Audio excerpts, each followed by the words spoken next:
รื่องราคาน้ำมันที่มันขึ้นเอาทุกวันเนี่ยนะครับมันไม่ใช่แค่ตัวเลขที่เราเห็นหน้าปั๊มหรอกแต่มันคือค่าใช้จ่ายที่ซึมเข้ามาในชีวิตเราทุกอย่างเลยตั้งแต่ค่ารถไปทำงานไปจนถึงราคาข้าวแกงที่เรากินกันทุกเที่ยงแต่เขาว่ากันว่าในทุกวิกฤตเนี่ยมันมีโอกาสซ่อนอยู่เสมอวันนี้เราจะมาเจาะลึกกันครับว่าสถานการณ์น้ำมันของไทยจริงๆแล้วเป็นยังไงแล้วเราจะหาโอกาสที่ว่าเนี่ยในยุคของแพงๆแบบนี้ไปด้วยกันได้ยังไงเวลาเราขับรถเข้าปั๊มเห็นป้ายราคาดีเซลแถวๆ30 บาทต่อลิตรหลายคนก็คงแบบ ถอนหายใจแต่ก็ยังรู้สึกว่านะพอใจไหวแต่เคยเอะใจกันไหมครับว่าทำไมราคามันถึงยังค้างอยู่ที่เลขนี้ได้ทั้งที่ราคาน้ำมันในตลาดโลกเนี่ยโอ้โหผันผวนสุดๆคำถามก็คือราคานี้เนี่ยมันคือราคาจริงๆของมันหรือเปล่าหรือเป็นแค่ภาพลวงตาที่เราเห็นกันอยู่ทุกวันและนี่แหละครับคือคำตอบราคาที่เราจ่ายกันทุกวันนี้เนี่ยนะคะมันเป็นราคาที่ถูกอุ้มเอาไว้ด้วยเงินจากกองทุนน้ำมันคือถ้าไม่มีเงินก้อนนี้มาช่วยพยุงไว้นะครับราคาที่เราอาจจะต้องจ่ายสำหรับดีเซลเนี่ยอาจจะเฉียดลิตรละ40 บาทเลยทีเดียวซึ่งแค่คิดก็หนาวแล้วใช่ไหมครับว่าค่าใช้จ่ายมันจะพุ่งขึ้นมหาศาลขนาดไหนสำหรับเราทุกคนแล้วถ้าคิดว่าสถานการณ์ตอนนี้มันน่ากังวลแล้วนะลองย้อนกลับไปดูไทม์ไลน์นี้กันหน่อยครับคือนี่ไม่ใช่ครั้งแรกเลยนะที่ประเทศไทยเราเจอกับวิกฤตราคาน้ำมันแบบนี้เราเคยผ่านจุดที่โหดกว่านี้มาแล้วอย่างปี 2008 ตอนนั้นดีเซลพุ่งไป42 บาทหรือล่าสุดเลยปี 2022 เบนซินทำสถิติใหม่ทะลุ50 บาทไปเลยประวัติศาสตร์มันกำลังบอกใบ้อะไรบางอย่างกับเราเกี่ยวกับอนาคตที่กำลังจะมาถึงเนี่ยแหละครับ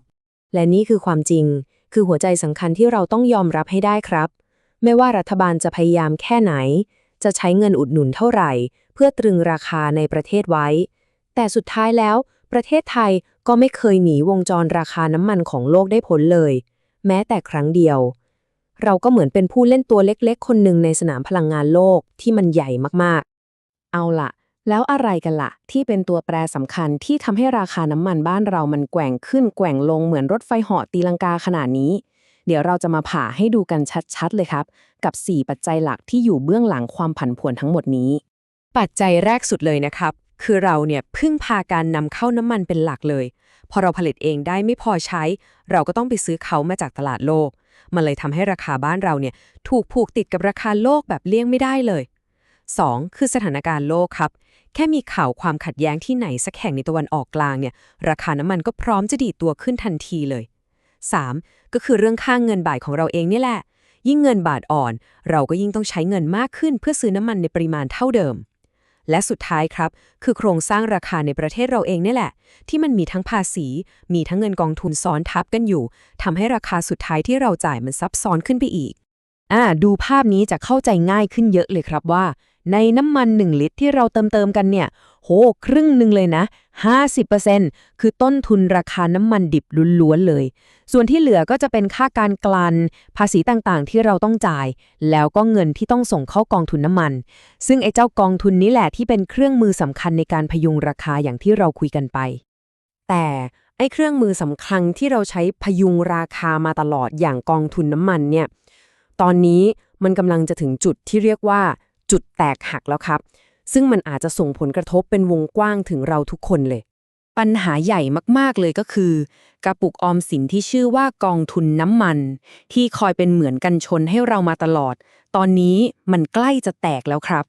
การที่ต้องเอาเงินไปอุดหนุนราคาอย่างต่อเนื่องและยาวนานเนี่ยมันทั้งให้สถานะของกองทุนตอนนี้ติดลบอย่างหนักอยู่ในภาวะที่น่าเป็นห่วงมากๆเลยแล้วลองนึกภาพตามนะครับถ้าวันหนึ่งรัฐบาลออกมาประกาศว่าไม่ไหวแล้วอุ้มราคาต่อไปไม่ได้อีกแล้วจะเกิดอะไรขึ้น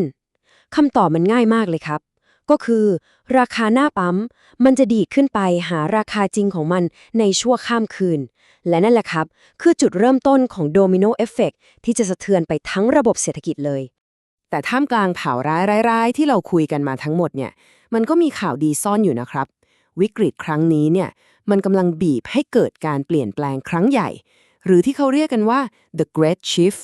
เราจะมาตามดูกันครับว่าในยุคที่ทุกคนต้องรัดเข็มขัดแบบนี้เงินในกระเป๋าของคนส่วนใหญ่มันกำลังย้ายไปอยู่ที่ไหนกันแน่พอค่าน้ำมันแพงพฤติกรรมคนก็เปลี่ยน คือจะใช้เวลาอยู่บ้านกันมากขึ้น แล้วมันก็เลยเกิดเป็น 5 กลุ่มสินค้าที่เรียกว่าเป็นกลุ่มสินค้าทองคำเลยนะครับตอนนี้กลุ่มแรกเลยสินค้าอะไรก็ได้ที่ช่วยประหยัดค่าใช้จ่ายโดยตรง อย่างสกูตเตอร์ไฟฟ้านี่ชัดเลย กลุ่ม 2 ของใช้ที่ทำให้การอยู่บ้านมันสนุกขึ้นหม้อทอดไร้น้ำมันนี่แหละตัวอย่างคลาสสิกกลุ่ม 3 คืออุปกรณ์ที่เกี่ยวกับการทำอาหารกินเองที่บ้านกลุ่ม 4 คืออุปกรณ์ที่ช่วยสร้างอาชีพเสริมจากที่บ้านได้ อย่างพวกชุดไฟไลฟ์สดต่างๆ และสุดท้ายครับ กลุ่มที่ 5 สินค้าดิจิทัลล้วนๆที่มันดีงามเพราะว่ามันไม่มีค่าขนส่งเลยสไลด์นี้จะยิ่งทำให้เห็นภาพชัดขึ้นไปอีกครับธุรกิจที่ตอบโจทย์การประหยัดและการใช้ชีวิตแบบออนไลน์ไม่ว่าจะเป็นยานยนต์ไฟฟ้า Delivery หรือแม้แต่บริการซ่อมของต่างๆเนี่ยจะเติบโตได้ดีมากๆในทางกลับกันธุรกิจที่ต้องพึ่งพาการเดินทางหรือมีต้นทุนขนส่งสูงๆอย่างโลจิสติกการท่องเที่ยวก็จะเจอกับความท้าทายที่หนักหนาสาหัสเลยทีเดียวเอาล่ะคำถามสำคัญคือแล้วถ้าเราเป็นคนทำธุรกิจล่ะเป็นคนขายของออนไลน์เราจะทำยังไงให้รอดแล้วก็รวยในยุคนี้ได้เรามีสิ่งที่เรียกว่า the playbook หรือว่าเป็นเหมือนสูตรสำเร็จง่ายๆที่จะช่วยให้ทุกคนคว้าโอกาสนี้ไว้ได้ครับและนี่คือสูตรการทำคอนเทนต์บน TikTok ที่ได้ผลมากๆในยุคน้ำมันแพงแบบนี้เลยนะฮะเริ่มจากฮุกก่อนเลยคือตั้งคำถามที่มันจี้ใจดำคนดูเรื่องค่าน้ำมันจากนั้นตามด้วยเพนคือขยี้ความเจ็บปวดเรื่องค่าใช้จ่ายให้เขารู้สึกอินแล้วค่อยนำเสนอโซลูชันหรือทางแก้ด้วยสินค้าของเราที่สำคัญต้องมีพรูฟครับโชว์ผลลัพธ์ให้เห็นกันจะๆไปเลยว่ามันดีจริงและปิดท้ายด้วย call to action ที่ชัดเจนให้เขารู้ว่าต้องไปที่ไหนต่อลองเอาสูตรนี้ไปปรับใช้ดูนะครับรับรองว่าได้ผลจริงและนี่คือ Key Insight ที่สำคัญที่สุดของเรื่องราวทั้งหมดในวันนี้ครับในยุคที่ทุกอย่างมันดูแพงขึ้นไปหมดเนี่ยคนเราจริงๆแล้วเขาไม่ได้หยุดใช้เงินนะพวกเขาแค่ย้ายที่จะใช้เงินเท่านั้นเองจากการเดินทางไปหาความสุขข้างนอกบ้านก็เปลี่ยนมาเป็นการสร้างความสุขง่ายๆที่บ้านแทนจากการซื้อของฟุ่มเฟือยก็เปลี่ยนมาเป็นการลงทุนกับของที่มันคุ้มค่าและสร้างประโยชน์ได้จริงใครที่เข้าใจการย้ายที่ของเงินตรงนี้ได้ก่อนคนนั้นแหละครับคือผู้ชนะในสนามรบยุคของแพงนี้อย่างแท้จริง